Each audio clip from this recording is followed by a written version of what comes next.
बुद्ध की शिक्षा से मेहनत सफल हुई। एक आदमी को बुद्ध ने सुझाव दिया कि दूर से पानी लाते हो, क्यों नहीं अपने घर के पास एक कुआं खोद लेते। हमेशा के लिए पानी की समस्या से छुटकारा मिल जाएगा। सलाह मानकर उस आदमी ने कुआं खोदना शुरू किया, लेकिन 7-8 फीट खोदने के बाद उसे पानी तो क्या, गीली मिट्टी का भी चिन्ह नहीं मिला। उसने वह जगह छोड़कर दूसरी जगह खुदाई शुरू की, लेकिन 10 फीट खोदने के बाद भी उसमें पानी नहीं निकला। उसने फिर तीसरी जगह कुआं खोदना शुरू किया, लेकिन यहाँ भी उसे निराशा ही हाथ लगी। इस क्रम में उसने 8-10 फीट के 10 कुएं खोद डाले, लेकिन पानी कहीं नहीं मिला। वह निराश होकर बुद्ध के पास गया। उसने बुद्ध को बताया कि मैंने 10 कुएं खोद डाले, मगर पानी एक में भी नहीं निकला। बुद्ध को आश्चर्य हुआ। वे स्वयं चलकर उस स्थान पर आए जहां उसने 10 गड्ढे खोदे हुए थे। बुद्ध ने उन गड्ढों की गहराई देखी और सारा माजरा समझ गए। फिर वे बोले, 10 कुएं खोदने की बजाय एक कुएं में ही तुम अपना सारा परिश्रम लगाते तो पानी कब का मिल गया होता। तुम सब गड्ढों को बंद कर दो, केवल एक को गहरा करते जाओ, पानी निकल आएगा। उसने बुद्ध की बात मानकर ऐसा ही किया। परिणाम स्वरूप कुआं पूर्ण होते ही पानी निकल आया। सबने भगवान बुद्ध की जय जयकार की। बुद्ध ने कहा, सबका हित करो। एक दिन एक व्यक्ति बुद्ध के पास पहुंचा। वह बहुत अधिक तनाव में था।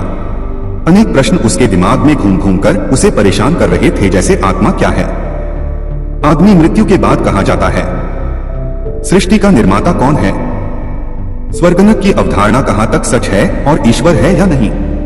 उसे इन प्रश्नों के उत्तर नहीं मिल रहे थे। जब वह बुद्ध के पास पहुंचा तो उसने देखा कि बुद्ध को कई लोग घेर कर बैठे हैं। बुद्ध उन सभी के प्रश्नों व जिज्ञासाओं का समाधान अत्यंत सहज भाव से कर रहे हैं। काफी देर तक यह क्रम चलता रहा, किंतु बुद्ध धैर्यपूर्वक हर एक को संतुष्ट करते रहे। बेचारा व्यक्ति वहां का हाल देखकर परेशान हो गया। उसने सोचा कि इन्हें दुनियादारी के मामलों में पड़ने से क्या लाभ, अपना भगवत भजन करें और बुनियादी समस्याओं से ग्रस्त इन लोगों को भगाए। किंतु बुद्ध का व्यवहार देखकर तो ऐसा लग रहा था मानो इन लोगों का दुहक उनका अपना दुहक है। आखिर उस व्यक्ति ने पूछ ही लिया, महाराज आपको इन सांसारिक बातों से क्या लेना देना। बुद्ध बोले, मैं ज्ञानी नहीं हूँ और इंसान हूँ। वैसे भी वह ज्ञान किस काम का जो इतना घमंडी और आत्म केंद्रित हो कि अपने अतिरिक्त दूसरे की चिंता ही न कर सके। ऐसा ज्ञान तो अज्ञान से भी बुरा है। बुद्ध की बातें सुनकर व्यक्ति की उलझन दूर हो गई। उस दिन से उसकी सोच व आचरण दोनों बदल गए। कथा का सार यह है कि ज्ञान तभी सार्थक होता है जब वह लोक कल्याण में संलग्न हो। अमृत की खेती, भगवान गौतम बुद्ध की प्रेरणादायक कहानी। एक बार भगवान बुद्ध भिक्षा के लिए एक किसान के यहाँ पहुँचे। तथागत को भिक्षा के लिए आया देखकर किसान उपेक्षा से बोला, श्रमण मैं हल जोतता हूँ और तब खाता हूँ, तुम्हें भी हल जोतना और बीज बोना चाहिए और तब खाना खाना चाहिए। बुद्ध ने कहा, महाराज मैं भी खेती ही करता हूँ। इस पर किसान को जिज्ञासा हुई। बोले, गौतम मैं न तुम्हारा हल देखता हूँ, न बैल और न ही खेती के स्थल, तब आप कैसे कहते हैं कि आप भी खेती ही करते हैं। आप कृपया अपनी खेती के संबंध में समझाएं। बुद्ध ने कहा, महाराज मेरे पास श्रद्धा का बीज, तपस्या रूपी वर्षा, प्रजा रूपी जोत और हल है, पाप भीरुता का दंड है, विचार रूपी रस्सी है, स्मृति और जागरूकता रूपी हल की फाल और पेनी है। मैं वचन और कर्म में संयत रहता हूँ। मैं अपनी इस खेती को बेकार घास से मुक्त रखता हूँ और आनंद की फसल काट लेने तक प्रयत्नशील रहने वाला हूँ। अप्रमाद मेरा बैल है जो बाधाएं देखकर भी पीछे मुंह नहीं मोड़ता है। वह मुझे सीधा शांति धाम तक ले जाता है। इस प्रकार मैं अमृत की खेती करता हूँ। बुद्ध ने कहा, भाग्य के भरोसे बैठने वालों पुरुषार्थ करो।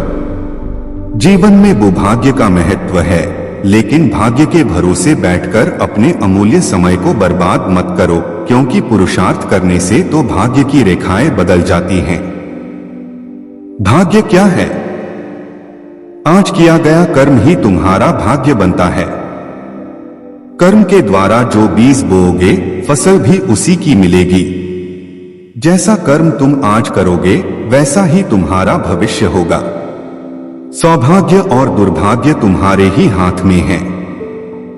कर्म की प्रधानता को समझना होगा कि जैसा कर्म होगा वैसा ही फल मिलेगा। जीवन को सफल बनाने के लिए पाप और पुण्य का बड़ा महत्व है। पूरी सावधानी रखो कि पाप होने न पाए, क्योंकि पाप की सजा जरूर मिलती है। यह जीवन पिछले पापों से छुटकारा पाने के लिए और दूसरे नए पापों से बचने के लिए मिला है, और कोशिश करो हमसे पुण्य कर्म हो। तुम अपने जीवन को धर्म के मार्ग पर चलाओ। तुम्हारे किए हुए पुण्यों से धर्म को शक्ति मिलती है। यह मानव का जीवन बड़े काम का है। इसे सावधानी पूर्वक जीना चाहिए। अगर तुम गलतियां करोगे तो आगे चलकर पशु पक्षियों वाले कपड़े पहनने पड़ेंगे। संसार के नश्वर पदार्थों की इच्छा मत करना, क्योंकि इच्छा का फल बहुत दुख देता है। अच्छे अच्छे कर्म करो। उन कर्मों को करके अहंकार मत करना। अहंकार के मार्ग में अंधेरा होता है और अंधेरे में ठोकरें लगती हैं। संसार दुखालय है, अर्थात दो खून से भरा हुआ है। संसार से प्रेम मत करना, बल्कि अपने मन से पापों को बाहर निकालो और सदा सावधान रहो कि कोई पाप न होने पाए। मनुष्य का जीवन मिला है तो इसको सावधानी पूर्वक व्यतीत करना। अपने जीवन में आलस्य को आने मत देना, क्योंकि यह जीवन बहुत अनमोल है। पशुओं से पूछो कि मनुष्य जीवन का क्या महत्व है। पशुओं के जीवन में तो लेशमात्र भी सुख नहीं है। वे सोचते हैं कि हम कब मनुष्य बनेंगे। सर्दी में रजाई और गर्मी में पंखा होगा। कब हम परोपकार करके अपना जीवन सफल बनाएंगे। जो मनुष्य हैं वे अपनी मानवता को संभाल कर रख नहीं पा रहे हैं, बल्कि संसार के सुखों की अंधी दौड़ में दौड़ रहे हैं।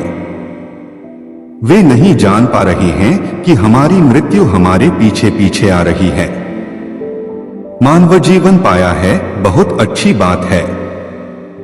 अच्छे अच्छे कर्म करो ताकि मन पवित्र हो जाए, क्योंकि पवित्र मन ही आत्मा को पा सकता है।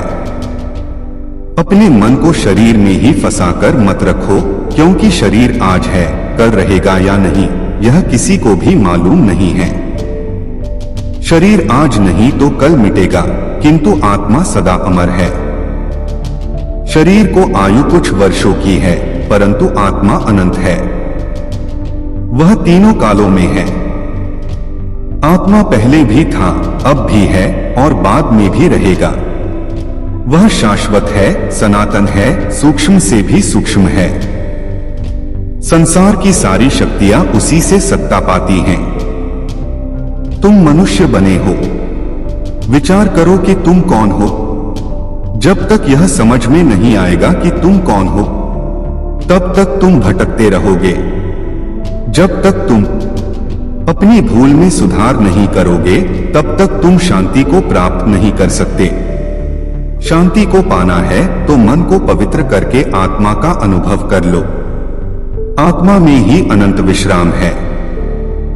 यह शरीर कुछ समय के लिए मिला है।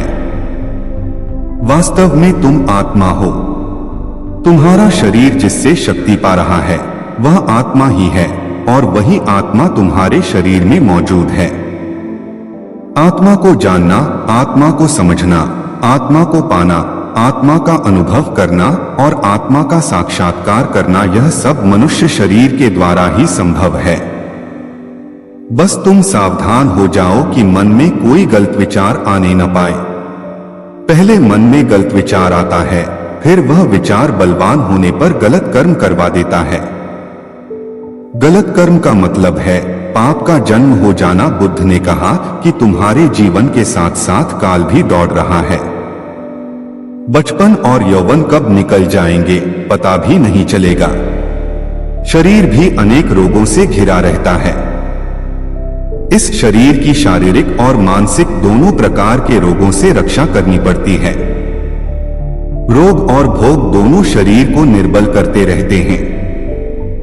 रोगी और भोगी दोनों को ज्ञान अच्छा नहीं लगता। जिनका तन और मन स्वस्थ नहीं होता वे परमार्थ का लाभ नहीं उठा पाते। मनुष्य को चाहिए कि वह अपनी आयु रूपी संपदा का पूरा पूरा लाभ उठाए। अगर मनुष्य चाहे तो अपने जीवन में अच्छे अच्छे कर्म करके श्रेष्ठ प्रगति कर सकता है। जीवन में संयम को धारण करें। व्यर्थ की कामनाओं का त्याग करें। ज्ञान का दीपक जलाकर कामनाओं का विसर्जन करें। क्रोध को आग समझकर उससे सदा दूर रहना चाहिए। सदा ज्ञान गंगा का संग करो, क्योंकि शुभ विचार ही समस्त समस्याओं का समाधान है। बुद्ध ने कहा कि अपने जीवन से सदा लोभ को दूर रखो, क्योंकि तुम्हारे बूढ़े होने पर भी लोभ बूढ़ा नहीं हो पाता और लोभ सदा भूखा ही रहता है, उसका पेट कभी भी नहीं भर पाता। अगर लोभ की वासना प्रबल है तो वह दूसरे जन्म में भी पीछा नहीं छोड़ती। जिस मनुष्य को लोभ अपने वश में कर लेता है उसका ज्ञान वह चुरा लेता है। लोभ को शांत करना है तो संतोष की शरण में जाना होगा। मोह के आकर्षण में मत आना, क्योंकि मोह से तुम्हारा मन बंध जाएगा और बंधा हुआ मन तुमको बहुत दुख देगा। मन के दुख का कारण है अज्ञान। मन में अगर अज्ञान है तो दुख खोन से कभी भी छुटकारा नहीं हो सकेगा। बस एक समय ज्ञान ही है जो तुमको परम शांति और मोक्ष दे सकता है। तुम अपने तन और मन में प्रेम तथा ज्ञान की ज्योति जला लो, फिर तुम्हारे जन्मजन्मांतर का अज्ञान मिट जाएगा। आज तुम मनुष्य जन्म को धारण करके बैठे हो, इसका मतलब यह है कि तुम शांति और मोक्ष के अति निकट हो। अब तुम संसार में रहकर भी संसार के लगाव में फंसना मत। संसार के अज्ञान से दूर रहना, क्योंकि वह तुमको बांध देगा। अपनी आत्मा का ध्यान करो, वह तुमको सर्व बंधनों से मुक्त कर देगा।